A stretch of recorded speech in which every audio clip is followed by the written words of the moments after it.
Hey you and welcome to this video where I will help you out how to use the order block indicator by LuxAlgo.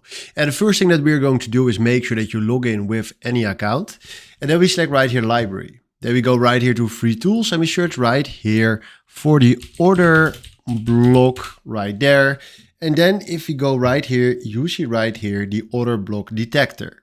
There right now we click on see details and then you will get a massive explanation about what this indicator do. Then here on the right you will find right here the free access on the following platforms and we can use it on TradingView, NinjaTrader and MetaTrader 4 or 5. Let's say we want to use this for TradingView. We click right here on get access and then you will get right here an instruction. I already know how to do this, so we click right here on get access.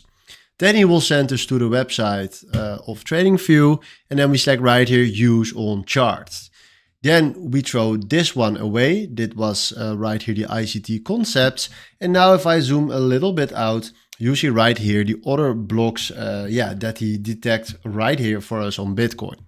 So this is how you can use the order block indicator by LuxAlgo. Hopefully this was the video where I was looking for. Thanks for watching and have a wonderful day. Ciao.